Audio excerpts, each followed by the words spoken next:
근데 다음에 살펴볼 서비스는 천리안인데 네. 근데 천리안이 지난해까지 운영되고 있었을 거라 생각하시는 분들도 상당히 적었을 것 같다는 생각이 맞아요. 들어요.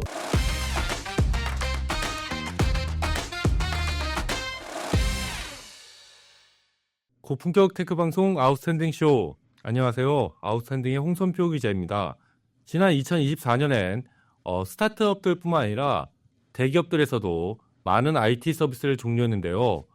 회사가 파업하면서 서비스가 종료된 경우도 있고 회사는 존속하나 경영적인 판단에 따라서 서비스를 중단한 경우도 있습니다. 이번 방송에서는 저희 아웃스탠딩의 정지혜 기자와 함께 지난 2024년에 어떤 서비스들이 종료됐는지에 대해서 하나하나 살펴보도록 하겠습니다. 지혜님 안녕하세요. 안녕하세요. 예, 첫 번째로 살펴볼 서비스는 어떤 서비스인가요? 예, 바로 얼룩소입니다. 서비스 종료 시점은 사실 1월 15일인데요. 종료 공지가 12월 31일에 나갔고 사실상 2024년 종료라고 보는 게 맞아서 포함을 시켰습니다. 일단 얼룩소는 2021년 9월에 프로젝트 얼룩소로 시작한 참여형 미디어 플랫폼입니다.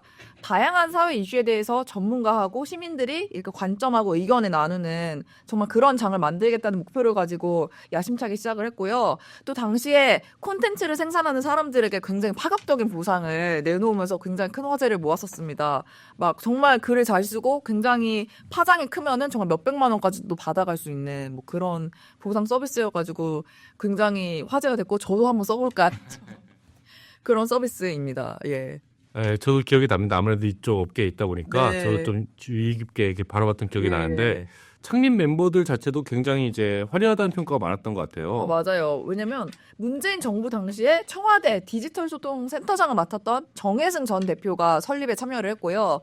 또 이재용 전 소카 대표가 투자를 했고요. 또 청관율 전 시사인 기자가 에디터로 합류를 하는 등 정말 약간 드림팀이라고 할 수 있는 굉장히 화려한 면면으로도 굉장히 관심을 많이 받았는데요.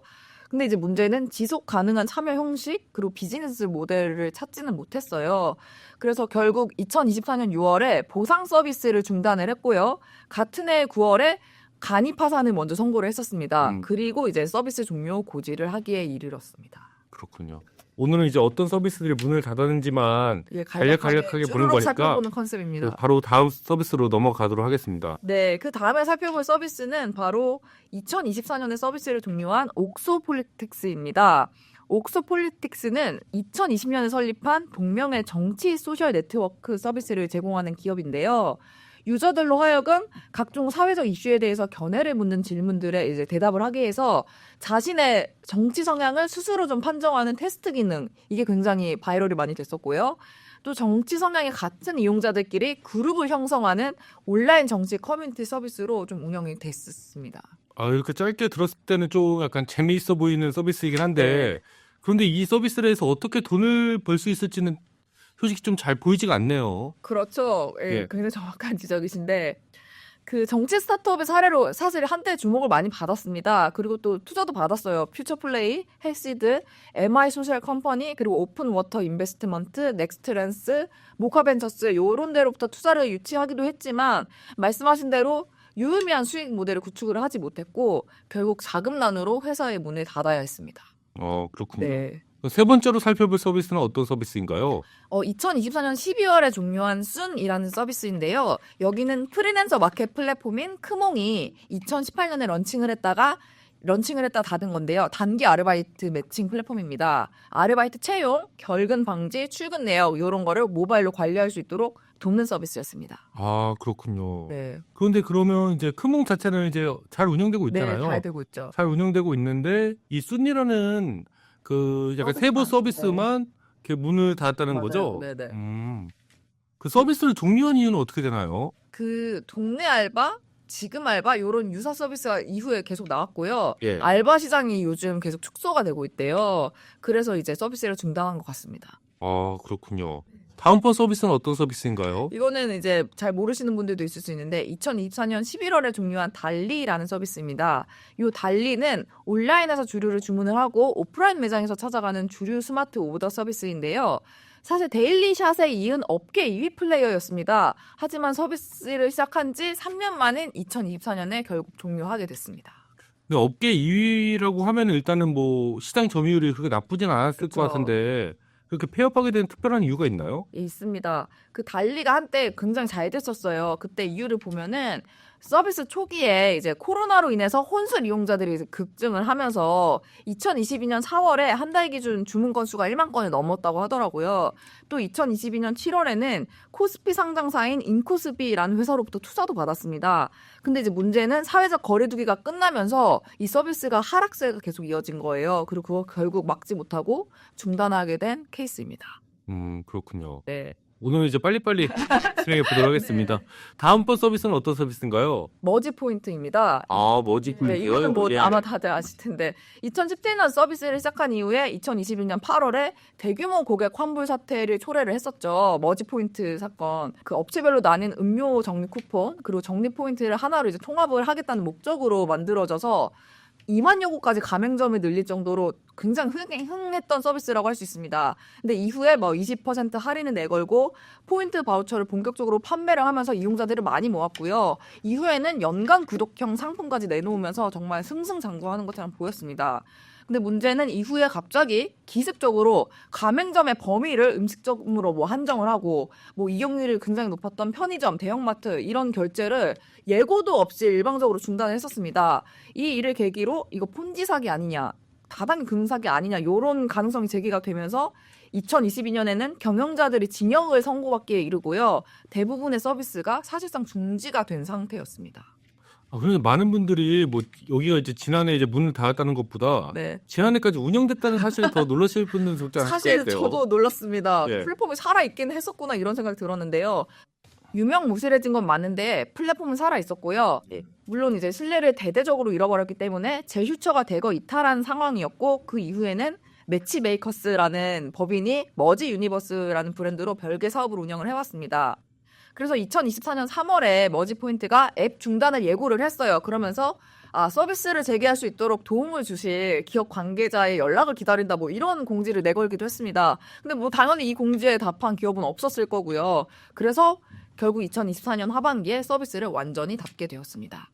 근데 다음에 살펴볼 서비스는 천리안인데 네. 근데 천리안이 지난해까지 운영되고 있었을 거라 생각하시는 분들도 상당히 적었을 것 같다는 생각이 들어요. 저도 깜짝 놀랐는데. 이용자분들이 그래도 계셨나 보네요. 네, 이거 천리안도 조금 설명을 드려야 되겠죠? 1990년대 국내 PC통신 서비스를 이끌었던 서비스죠. 근데 여기가 놀랍게도 2024년 10월에 종료를 했다는 사실. 그 천리안이 1985년에 한국데이터통신, LG데이콤의 전신이죠. 여기에 전자사서함 서비스로 시작을 했었는데요. 그 이후에 하이텔, 나우누리, 유니텔과 함께 4대 PC통신으로 꼽히면서 1990년대 초반에 PC통신 시대를 이끌었던 서비스라고 할 수가 있습니다. 이후에 다들 아시는 것처럼 2000년대 초고속 인터넷이 보급이 되면서 새롭게 등장한 네이버, 다음 등 거대 포털과의 경쟁에서 당연히 밀렸고 이후 내리막길을 쭉 걸었습니다. 근데 이제 하이텔, 나우누리, 유니텔은 진작에 서비스를 종료를 했더라고요. 그렇죠. 예. 그런데 이제 천리안만이 포털 사이트로 변경을 하면서까지 서비스를 지속을 하다가 39년 만에 추억 속으로 사라지게 되었어요. 천리안이라는 이름 들으니까 좀 반갑긴 하네요. 그 옛날에 그거 하려면 모뎀 연결해갖고 그 모뎀 연결해야 되거든요. 그냥 전화를 못 써갖고 저희 그거 하다가 저희 할머니한테 엄청 혼나고 그런 기억이 있었던 것 같은데. 통화중으로 계속 나오잖아요. 네, 그래서 막 전화는 왜 안 받냐고. 아무튼 막 그 네. 모뎀 연결할 때 그 독특한 또 이제 소리도 나고 그러는데. 네. 순간 추억 여행을 했어요. 맞습니다. 그 다음번에 살펴볼 서비스는 저희가 제가 이제 최우식 대표님과 함께 저희 아웃스탠딩 쇼에서도 한번 다뤘던 기업이네요. 정말 재밌는 방송이었죠. 바로 어디냐면 어반베이스입니다. 말씀하신 대로 2024년 말에 스타트업씬에서 굉장히 핫하게 이슈몰이를 했고 저희도 다뤘던 곳인데요. 여기 회사 소개를 좀 드리면 2014년에 설립한 회사예요. 그 다음에 하나그룹, 하나호텔앤드리조트랑 신세계그룹, 신세계 INC에 투자를 받았던 프롭테크 스타트업입니다. 그 2차원 도면을 3D로 자동 변환하는 모델링 기술, 그리고 가상현실, 증강현실 등 메타버스 영역의 핵심 기술을 가진 회사였고요. 이 기술로 국내 아파트 9만 8천여 개의 3D 도면을 구축하면서 업계의 관심을 굉장히 많이 받았던 회사입니다. 그에 따라서 국내 대기업, 그리고 VC 요런 데로부터 250억 원의 투자를 유치를 했었고 4천억 원의 기업 가치까지 인정을 받았던 회사예요. 투자 사례도 살펴보면 꽤나 짱짱한데요. 신세계 INC, 하나호텔앤드리조트, 삼성벤처투자, CKT 창업투자, 삼성벤처투자, 브리즈 인베스트먼트, SL 인베스트먼트 등으로부터 투자를 받았습니다. 근데 여기가 2023년에 기술증에 상장에 도전을 했는데요. 좀 실적이 부진했던 탓에 성공을 하지 못했습니다. 그리고 2024년 초에는 이정 회계법인을 매각 주관사로 선정을 해가지고 회생계획 인가전 인수합병을 진행을 하다가 결국 이것도 실패를 했고요. 그런데 여기 같은 경우에는 뭐 이런 뭐 인수 실패라든지 그런 것 때문에 많이 이제 이야기가 나왔다기보다는 그렇죠. 좀 대표님과 관련된 맞습니다. 개인적인 이슈 때문에 굉장히 좀 이야기가 예. 많이 됐었잖아요. 그거를 아스트로에도 다뤘지만 못 보시는 분들을 위해서 설명을 드리겠습니다. 11월 2일이었죠. 그러니까 작년 11월 2일 이 어반베스 대표님이 페이스북 및 미디엄에 이제 투자사였던 신한캐피탈에 대해서 비판의 글을 올리셨어요. 그게 굉장히 화제를 모았던 건데요. 그 비판 글의 내용이 이렇습니다. 어반베이스가 시리즈 A 때 신한캐피탈로부터 전환상환 우선주 발행 형태로 5억 원의 투자를 받았습니다. 근데 이제 신한캐피탈이 계약서상 정상적인 사업 추진이 불가능해지면 연복리 15%로 투자 원금을 돌려받고 주식을 돌려주는 약정을 건 거예요. 그리고 해당 약정은 이해관계에 있는 대표이사가 회사하고 연대를 해서 책임을 부담하기로 한 거죠. 근데 이제 그때 신한캐피탈 심사역이 이거 관례상 없는 거다. 실제 상환될 가능성은 없다. 이렇게 이야기를 했다는 겁니다. 근데 이후 어반베스가 제가 말씀드렸던 것처럼 좀 사업 부진을 하면서 파산 조치를 밟았잖아요. 그렇죠. 그러니까 신한캐피탈이 해당 약정을 실행해서 원금하고 이자 포함해서 12억 원에 반환해달라 이렇게 소송을 걸었고 이제 어반베스 대표님 부부 공동 명의집에 가압류를 걸었다는 겁니다. 그래서 이에 대해서 하진 대표님이 이거 납득할 수 없다 이러면서 적극적으로 관련된 내용을 알린 거였죠. 그렇죠. 근데 제가 지금 말씀드린 건 굉장히 작은 내용이고 더욱 자세한 내용이 아스트로에서 별도의 방송으로 너무 깊이 있고 재밌게 다뤘으니까 그거를 보시는 거 추천드립니다. 예. 네. 그럼 또 다른 서비스로 그 다음번 서비스는 어떤 서비스인가요? 이것도 좀 컨텐츠 쪽에 관심 있으신 분들은 많이 아실 EP9인데요. 여기가 종료 시점이 2024년 8월입니다. EP9은 24시간 제한 구독서 미디어로 많이 알려진 롱블랙의 운영사인 타임앤코가 2024년 1월에 내놓았던 테크 전문 유료 컨텐츠 서비스였습니다. 사실 굉장히 많은 기대를 모으면서 런칭을 했는데요. 불과 6개월 만에 서비스를 종료해서 아쉬움을 모았습니다. 그 외에도 이제 사실 근데 뭐 IT 업계에서는 뭐 서비스가 네. 생겨나고 맞아요. 문을 닫는 거는 너무 이제 일상적인 일이긴 맞습니다. 한데 그 굉장히 많은데 그 외에도 이제 좀 그 폐업한 다른 서비스도 꽤 많이 있죠. 예, 비교적 좀 규모가 작은 서비스는 제가 모아서 조금 말씀을 드리면 AI 스타트업 비브리지가 내놓았던 AI 기반 동영상 요약 솔루션 딥클립 여기도 2024년에 닫았고요. 세무 자동화 스타트업인 지엔터프라이즈가 선보였던 환급 서비스 1분 그리고 블록체인 금융기술 기업인 피어테크가 운영하는 디지털 자산거래 플랫폼 지닥 등이 2024년에 문을 닫았고요. 사실 디지털 자산거래 플랫폼은 2024년 전후에서 굉장히 문을 많이 닫았습니다. 그렇군요. 또 2024년 말에는 그 대기업 계열사인 롯데헬스케어도 이제 문을 닫는다. 맞습니다. 롯데헬스케어가 운영하던 그 서비스들도 다 같이 이제 문을 닫는다. 네, 이런 소식이 좀 전해져서 대기업도 저럴 수 있구나. 그렇죠. 사실 뭐 그런 경우 많이 있긴 했었는데 그렇죠. 그런 게 좀 화제가 좀 됐었어요. 맞습니다. 그 롯데그룹의 신성장 동력 사업이었죠. 롯데헬스케어가. 근데 여기가 청산 절차에 들어가면서 당연히 롯데헬스케어의 모든 서비스가 2024년 12월 31일부로 종료가 되었습니다. 그 조금 히스토리를 살펴보면 롯데헬스케어가 지난 2024년에 이제 좀 롯데그룹의 신성장 동력 확보를 해야 된다. 그래가지고 롯데지주로부터 700억 원을 출자를 받아서 설립이 됐는데 사실상 큰 성과를 내지는 못했습니다. 그리고 약간 롯데헬스케어는 약간 스타트업 업계에서는 좀 이민식이랄까 네. 이미지가 좀 그렇게 좋지는 않은 기업이었잖아요. 맞아요. 그 2023년 초에 한 스타트업과 분쟁이 있었기 때문인데요. 그 2023년 초에 개인 맞춤형 영양관리 디스펜서를 개발하는 스타트업인 알고케어라는 회사가 있는데 이 알고케어가 롯데헬스케어에 대해서 기술 도용 의혹을 제기한 바가 있습니다. 그래서 이 롯데헬스케어와 알고케어 간의 기술 분쟁이 정말 중소기업 기술 분쟁 조정을 통해서 좀 종결이 됐어요. 종결은 됐는데 당연히 롯데헬스케어의 이미지에는 굉장히 타격이 컸습니다. 좋지는 않았죠. 네, 굉장히 좀 비판을 많이 받았어요. 그래서 이제 롯데헬스케어는 이후 프롬진, 뭐 필팟 등 굉장히 다양한 서비스와 제품을 도입을 했는데 유의미한 결과를 낸 건 사실상 하나도 없었고요. 결국 이렇게 정리 수준에 들어가게 됐습니다. 그럼 마지막으로 이제 네이버와 카카오에서 종료한 서비스를 한번 살펴보죠. 예, 모아서 볼게요. 일단 네이버 먼저 하면 국내 최고의 IT 기업인 네이버도 2024년에 꽤 많은 서비스를 종료를 했습니다. 일단 4월에는 전문 창작자들을 위한 콘텐츠 서비스였던 포스트, 요거는 굉장히 유명한 서비스인데 종료를 했고요. 그리고 6월에는 개인 사업자를 위한 무료 홈페이지 제작 서비스인 모두라는 네. 서비스를 10년 만에 접었습니다.